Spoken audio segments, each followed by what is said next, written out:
ପିଲା କୋଚିଂରୁ ଫେରୁଥିବା ସମୟରେ କିଛି ଦୁର୍ବୃତ୍ତ ମାନେ ଗାଡିରେ ଆସିକି ତାଙ୍କୁ ଯମୁନା ହାଟ ପାଖରେ ତାଙ୍କୁ ଟଣା ଓଟରା କରିକି ଗାଡିରେ ଜବରଦସ୍ତି ନେଇ ଯାଇଛନ୍ତି।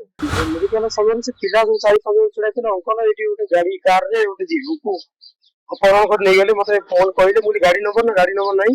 4-5 ଜଣ ଝିଅ ଥିଲେ, ଗୋଟେ ଝିଅ ପଡିଥିଲା। ଗୋଟେ ଝିଅକୁ ଗୋଟେ ଅଙ୍କଲ ଗାଡିରେ ବସେଇ ଯାଉ ତୁରନ୍ତ ଥାନାକୁ ଘିତିଥିଲେ। ଥାନାକୁ ସାଙ୍ଗେ ସାଙ୍ଗେ ମାନେ ଭିସିଆର ଗାଡି ନେଇକିରି ଯାଇଛନ୍ତି। ଦିନ ଦ୍ୱିପହରରେ କଲେଜ ଛାତ୍ରୀଙ୍କୁ ଅପହରଣ ଏଭଳି ଘଟଣା ଘଟିଛି କେନ୍ଦ୍ରାପଡ଼ା ଜିଲ୍ଲା ପାଟକୁରା ଥାନା ଅଞ୍ଚଳରେ। ଯଦି କହିବା ଏକ ପ୍ରକାର ଅସୁରକ୍ଷିତ ହୋଇପଡିଛି ବର୍ତ୍ତମାନ ଅଞ୍ଚଳ। କାହିଁକି ଏ କଥା କହିବୁ, ଯେତେବେଳେ ଦିନ ଦ୍ୱିପହରରେ ଫିଲ୍ମ ଷ୍ଟାଇଲରେ ଅପହରଣ କରାଯାଉଛି। ଆପଣ ଦେଖିପାରୁଥିବେ, ଏ ହେଉଛି ତାଜା ଚିତ୍ର, ଏ ହେଉଛି ଥାନାର ଦୃଶ୍ୟ। ବର୍ତ୍ତମାନ ଥାନାରେ ଅଭିଯୋଗ ପରେ ବର୍ତ୍ତମାନ ଏକାଧିକ ଲୋକ ଗ୍ରାମବାସୀ ଏକଜୁଟ ହୋଇଛନ୍ତି। ତାର ଭିତରେ ନବା କଣ ଥିଲା ପ୍ରକୃତ ଘଟଣା। ଆଜ୍ଞା, ଘଟଣା କଣ ଥିଲା, କେମିତି କଣ ଏ ଘଟଣା ଘଟିଲା? ଘଟଣା କଣ, ପିଲା କୋଚିଂରୁ ଫେରୁଥିବା ସମୟରେ କିଛି ଦୁର୍ବୃତ୍ତ ମାନେ ଗାଡିରେ ଆସିକି ତାଙ୍କୁ ଯମୁନା ହାଟ ପାଖରେ ତାଙ୍କୁ ଟଣା ଓଟରା କରିକି ଗାଡିରେ ଜବରଦସ୍ତି ନେଇ ଯାଇଛନ୍ତି। କେତେ ଜଣ ଥିଲେ? ଆମେ ତ ସଠିକ ଜାଣିନୁ, ଶୁଣିବାକୁ ମିଳିଲେ 3-4 ଜଣ ଅଛନ୍ତି ବୋଲି ଗାଡିରେ। ପିଲା କେତେ ଜଣ ଥିଲେ? ପିଲା 2 ଜଣ ଥିଲେ। 2 ଜଣ ପିଲା କୋଉଠି ପଢିବାକୁ ଯାଇଥିଲେ ଆଉ କେମିତି କଣ? ସିଏ ଆଖରୁ କୋଚିଂରୁ ଫେରୁଥିଲେ। କୋଉ ଜାଗାରେ, ସେ ଜାଗାଟା କଣ କେମିତି ପରିସ୍ଥିତି?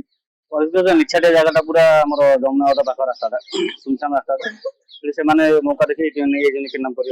ନା କିଛି ଆଗରୁ କିଛି ଏମିତି ପ୍ଲାନିଂ ଥିଲା କି ଭାବୁଛନ୍ତି? ସେଇଟା ଆମକୁ ତ କେମିତି ଜଣା ପଡିବ, ସେ ଇନକ୍ୱାରି କଲା ପରେ ଜଣା ପଡିବ। ଥାନା ଆଇଏସ୍ଆର ଇନକ୍ୱାରି କଲା ପରେ ଜଣା ପଡିବ କଣ ବର୍ତ୍ତମାନ ଘଟଣା କେମିତି କଣ ସ୍ଥିତି ଅଛି।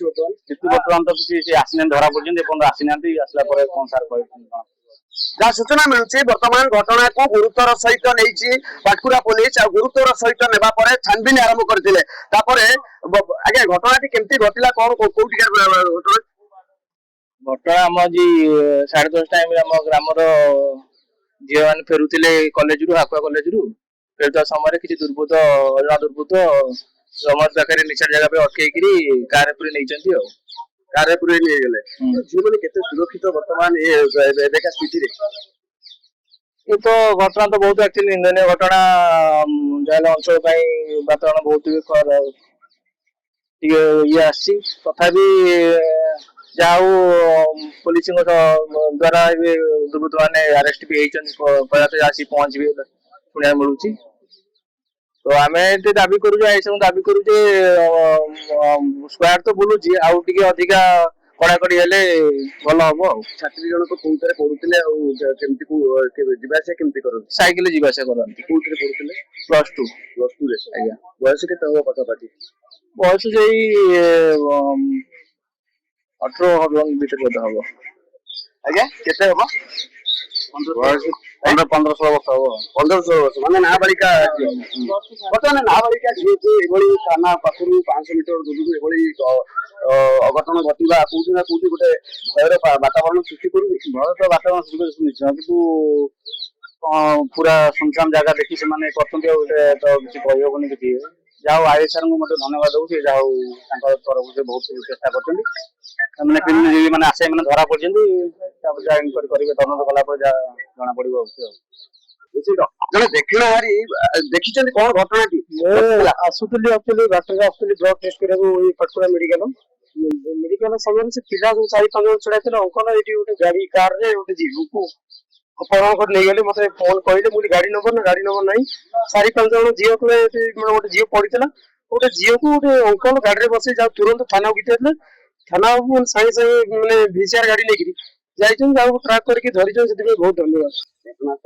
ଘଟଣାସ୍ଥଳରେ ପହଞ୍ଚି ତୁରନ୍ତ ମାନେ ଝିଅକୁ ନେଇକି ଗାଡିକି ଫଲୋ କରିକି ଧରିଛନ୍ତି। ଆପଣ ଦେଖିଛନ୍ତି କେମିତି ଦେଖିନି ଅବଶ୍ୟ, ଯୋଉ ଗାଦରିଂ ହେଇଥିଲେ, ଗାଦରିଂ ମାତ୍ରେ ଗୋଟେ ଝିଅ ପଡିଥିଲା, ସେଇଟା ଦେଖିଥିଲି।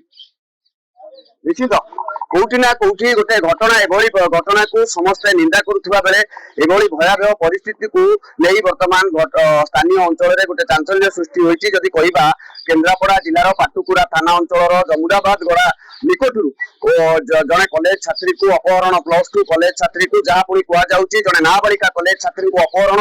ଏହି ଘଟଣା ଅଞ୍ଚଳରେ ଚକିତ କରିଥିବା ବେଳେ ଗୋଟେ କଥା ସାମ୍ନାକୁ ଆସିଛି ଯେ +2 ରେ ପଢୁଥିବା ଛାତ୍ରୀ ଯେତେବେଳେ କଲେଜ ଆଖୁଆରୁ କୋଚିଂ ସାରି ସେ ଫେରୁଥିଲେ, ସେଇ ସମୟରେ ଯମୁନାବାଦ ଗଡା ନିକଟରେ କିଛି ଦୁର୍ବୃତ୍ତ ଇଟିକା ଗାଡିରେ ପୁରା ଫିଲ୍ମ ଷ୍ଟାଇଲରେ ଅପହରଣ କରିଥିବା ନେଇ ଅଭିଯୋଗ ହେବା ପରେ କେନ୍ଦ୍ରାପଡ଼ାର ପାଟକୁରା ଥାନା ଅଧିକାରୀ ଯିଏ ରହିଛନ୍ତି, ସେ ଘଟଣାକୁ ଗୁରୁତ୍ୱର ସହିତ ନେଇଥିଲେ ଏବଂ ଗୁରୁତ୍ୱର ସହିତ ନେଇ ସ୍ଥାନେ ସ୍ଥାନେ ଯାଞ୍ଚ ମଧ୍ୟ କରିଥିଲେ ଏବଂ ଛାନଭିନ କରିଥିଲେ। ଆଉ ଛାନଭିନ ପରେ ବର୍ତ୍ତମାନ ଯାହା ସୂଚନା ଆସୁଛି ଦୁର୍ବୃତ୍ତ ମାନଙ୍କୁ ପନ୍ଦରପୁର ନିକଟରୁ କାବୁ କରି ନିଆଯାଇଥିବା ନେଇ ଗୋଟେ ସୂଚନା ଆସୁଛି।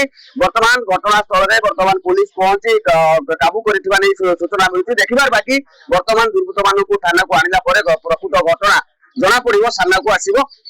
କିନ୍ତୁ ଗୋଟେ କଥା ଯେ ଅଞ୍ଚଳରେ ବର୍ତ୍ତମାନ ଭୟର ପରିସ୍ଥିତି ଆଉ ଚାଞ୍ଚଲ୍ୟର ପରିସ୍ଥିତି ଦେଖିବାକୁ ମିଳିଛି। କେନ୍ଦ୍ରାପଡ଼ାରୁ ରାକେଶ କୁମାର ଲେଙ୍କା, ଓଡ଼ିଶା ଭାସ୍କର।